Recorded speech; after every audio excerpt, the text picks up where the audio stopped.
আজি প্ৰায় 11,000 12,000 ৰাইজ আহি ইয়াতে উপস্থিত হৈছে আৰু দেবাৰগাঁও সমষ্টিত যিহেতু প্ৰাক্তন চিফ আগ্ৰামা মহিলাৰী ডাঙৰীয়াই ইয়াত ইমান বছৰ MCLA হৈ আছিলে বা চিফ হৈ আছিলে, তেখেতে এই সমষ্টিটো একো কাম কৰিব পৰা নাই, অলপ চলপ কাম কৰিছে আৰু সেইখিনিও নিজৰ মানুহৰ দ্বাৰাই তেখেতে এটা দুটা ৰাস্তা বনাইছিলে, এই ৰাস্তাবিলাক আজি ভাঙি গ'ল। আমি 4-4টা বছৰত এই অকল দেবাৰগাঁও সমষ্টিতে 6,800 PMৰ ঘৰ নিৰ্মাণ কৰা হ'ল।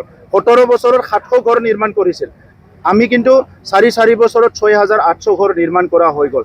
ইয়াত আলাৰী চেৰাং পাইছে, মাইনাও চেৰাং পাইছে, বিভিন্ন আঁচনিবিলাক ইয়াত ৰূপায়ণ হৈছে। গতিকে দেবাৰগাঁও অঞ্চলৰ ৰাইজে UPPL চৰকাৰক লৈ পেলাই বহুত সন্তুষ্টি, তেখেতসকলে বহুত আজি ফূৰ্তিত আছে। এইকাৰণে আমি আশা ৰাখিছোঁ যে নেক্সট নিৰ্বাচনত আৰু বিজয় এই সমষ্টিত আৰু BPFৰ নহয়, এই সমষ্টিত বিজয় UPPLৰে হ'ব আৰু হাগ্ৰামা মহিলাৰী ডাঙৰীয়া নিজৰ সমষ্টিত বহুত বেয়াকৈ হাৰিবলৈ গৈ আছে। এইটো আজিৰ যিটো সমাগম এইটোতে নিশ্চিত হৈ যায়। আজি আমাৰ BTR চৰকাৰৰ পৰা প্ৰথমবাৰ বেনিফিচিয়াৰী মিটিং আমি পুনৰ আৰম্ভ কৰিছোঁ আৰু আমি চালোঁ যে 4-4টা বছৰত আমাৰ বিভিন্ন স্কিমবিলাক, চেণ্ট্ৰেল গভৰ্ণমেণ্টৰ স্কিম, ৰাজ্য চৰকাৰৰ স্কিম আৰু কাউন্সিলৰ স্কিম, এইবিলাক চাবলৈ গ'লে এটা সমষ্টিত প্ৰায় 10,000ৰ পৰা 15,000, ক'ৰবাত তাতকৈ বেছি অলপ চলপ কম বেনিফিচিয়াৰীবিলাকে আমাৰ পৰা বেনিফিট হৈছে।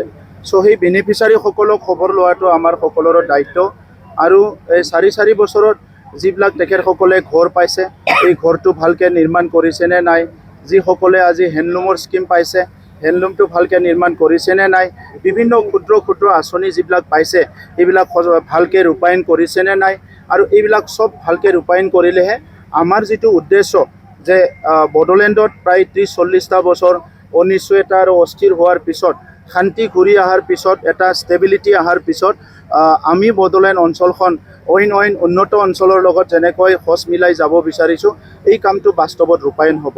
প্ৰধানমন্ত্ৰী ডাঙৰীয়াই ভাৰতবৰ্ষখন বিকশিত ভাৰত, বিকশিত ভাৰত হিচাপে নিৰ্মাণ কৰিবলৈ গৈ আছে।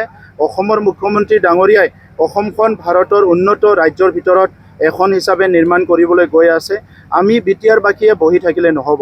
গতিকে BTR চৰকাৰখনে আমি বহুত দিশত, খেতিৰ দিশতে হওক, শিক্ষাৰ দিশতে হওক, বেলেগ দিশত আৰু ইনফ্ৰাষ্ট্ৰাকচাৰ আন্তঃগাঁথনি নিৰ্মাণৰ দিশতে হওক বা মানৱ সম্পদ গঢ়াৰ দিশতে হওক, এই কামবিলাক আমিও কৰি আছোঁ আৰু বহুখিনি লেভেললৈকে আমি আগুৱাই আহিব পাৰিছোঁ। আজি স্বাধীনতাৰ প্ৰায় 78 বছৰলৈকে আমাৰ সমাধান নোহোৱা মাটিৰ সমস্যাবিলাক আমি সমাধান কৰিলোঁ। আজিলৈকে চৰকাৰী কোনো অনুদান নোপোৱা পৰিয়ালবিলাকে ঘৰ পাইছে, কিবা ব্যৱস্থাবিলাক পাইছে, কাৰণ আমি কাউন্সিল চৰকাৰ হ'লেও বহি থকা নাই, এইবিলাক এটাৰ পিছত এটা চাই পেলাই ৰূপায়ণ কৰাৰ কাৰণে আমি কাম কৰিছোঁ। গতিকে আজি মই দেবাৰগাঁও অঞ্চলৰ আমাৰ হিতাধিকাৰীৰ লগতে ৰাইজক ধন্যবাদ জনাইছোঁ।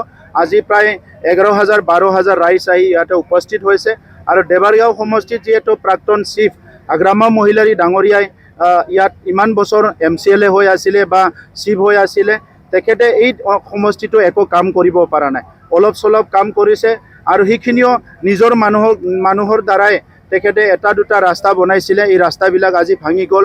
আমি 4-4টা বছৰত এই অকল দেবাৰগাঁও সমষ্টিতে 6,800 PMৰ ঘৰ নিৰ্মাণ কৰা হ'ল।